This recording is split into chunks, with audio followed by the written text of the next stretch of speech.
Día 14. Cuando Dios parece distante. El Señor ha escondido su rostro del pueblo, pero yo esperaré en Él, pues en Él tengo puesta mi esperanza. Isaías capítulo 8, versículo 17. Dios es real sin importar cómo te sientas. Cuando las cosas marchan bien en nuestra vida, es fácil adorar a Dios. Cuando nos ha provisto alimento, amigos, familia, salud y alegría. Pero las circunstancias no siempre son tan agradables. ¿Cómo adoramos a Dios entonces? ¿Qué hacemos cuando Dios parece estar a millones de kilómetros de distancia?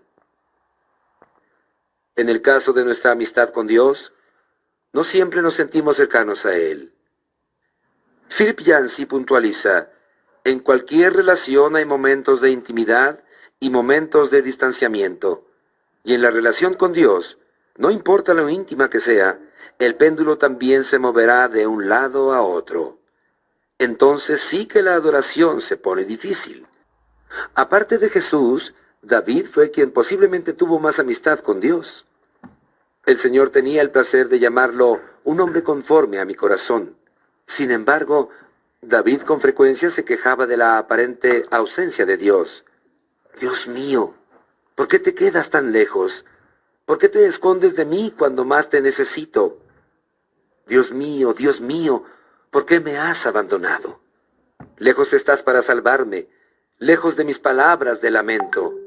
¿Por qué me has rechazado? Job no perdió la esperanza cuando no sentía la presencia de Dios en su vida, porque tenía esa certeza. Dijo: si me dirijo hacia el este, no está allí. Si me encamino al oeste, no lo encuentro. Si está ocupado en el norte, no lo veo. Si se vuelve al sur, no alcanzo a percibirlo. Él, en cambio, conoce mis caminos. Si me pusiera a prueba, saldría yo puro como el oro. Pero este sentimiento de abandono y distanciamiento de Dios no suele tener nada que ver con el pecado. Es una prueba de fe, una que todos debemos enfrentar. Seguirás amando, confiando, obedeciendo y adorando a Dios, aunque no sientas su presencia ni tengas prueba evidente y visible de su obra en tu vida. Las situaciones que más apelarán a tu fe serán aquellas en que tu vida se derrumbe y no puedas percibir a Dios. Fue lo que le sucedió a Job. En un solo día perdió todo: su familia, su negocio, su salud, todas sus posesiones. Fue de lo más desalentador. Por 37 capítulos Dios no dijo nada. ¿Cómo podemos alabar a Dios cuando no entendemos lo que pasa en nuestra vida y Él calla?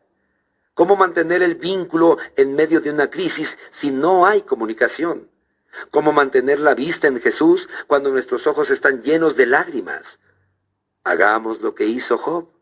Se dejó caer al suelo en actitud de adoración.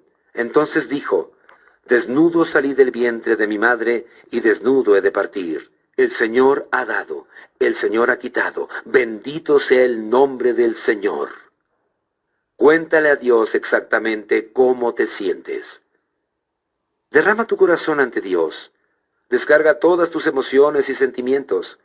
Job lo hizo cuando le dijo: no guardaré silencio, estoy enojado y amargado, tengo que hablar. Cuando Dios parecía distante, añoraba: ¿qué días aquellos cuando yo estaba en mi apogeo y Dios bendecía mi casa con su íntima amistad?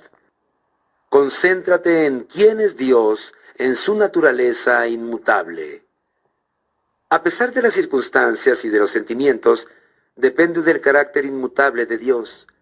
Recuerda las verdades eternas de Dios. Él es bueno, me ama, está conmigo, sabe lo que me pasa, se interesa en mí, tiene un plan para mi vida. Raymond Edman dijo: nunca dudes en la oscuridad de lo que Dios te dijo en la luz. Cuando la vida de Job se desmoronó y Dios mantuvo silencio, Job todavía encontró motivos para alabar a Dios. Él es bueno y amoroso, Él es todopoderoso, Él conoce todos los detalles de mi vida, Él tiene el control, Él tiene un plan para mi vida, Él me salvará. Confía en que Dios cumplirá sus promesas. Durante las épocas de sequía espiritual, debemos depender pacientemente de las promesas de Dios y no de nuestras emociones. Cuando Job sintió la ausencia de Dios, siguió dependiendo de su palabra. No me he apartado de los mandamientos de sus labios, en lo más profundo de mi ser he atesorado las palabras de su boca. Gracias a que confiaba en la palabra de Dios, Job pudo mantenerse fiel, aunque nada parecía tener sentido. Recuerda lo que Dios hizo por ti. Aunque Dios nunca hubiera hecho algo por ti, aún así merecería tu continua alabanza durante el resto de tu vida por lo que Jesús hizo en la cruz. El Hijo de Dios murió por ti. Ese es el motivo más importante de la adoración. Incluso antes de su crucifixión, al Hijo de Dios lo desnudaron y lo golpearon hasta dejarlo irreconocible. Lo azotaron, lo insultaron y se burlaron de él. Le pusieron una corona de espinas y lo escupieron con desprecio. Hombres crueles abusaron de Jesús y lo ridiculizaron, lo trataron peor que a un animal. Después de estar casi inconsciente por las hemorragias, lo obligaron a cargar una pesada cruz por un camino ascendente.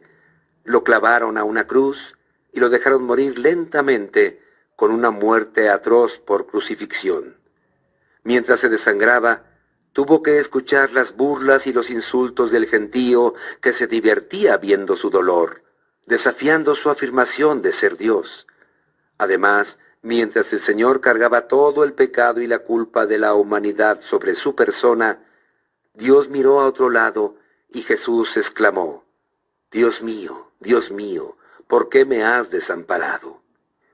Él pudo haberse salvado a sí mismo, pero entonces no habría podido salvarte a ti. No hay palabras que puedan explicar la oscuridad de ese momento. ¿Por qué Dios permitió y toleró ese maltrato tan espantoso y malvado? ¿Por qué? Para que no tuvieras que pasar la eternidad en el infierno y pudieras estar en su gloria para siempre. La Biblia dice: al que no cometió pecado alguno, por nosotros Dios lo trató como pecador, para que en él recibiéramos la justicia de Dios. Jesús dio todo de sí para que tuvieras todo. Murió a fin de que pudieras vivir para siempre. Eso por sí solo ya es suficiente para merecer tu gratitud y alabanza continua. Nunca más te preguntes qué motivos tienes para agradecerle a Dios. Día 14. Pensando en mi propósito. Punto de reflexión: Dios es real, no importa cómo me sienta. Versículo para recordar: porque Dios ha dicho: nunca te dejaré, jamás te abandonaré. Hebreos capítulo 13, versículo 5. Pregunta para considerar: ¿cómo puedo no perder de vista la presencia de Dios, especialmente cuando lo sienta distante?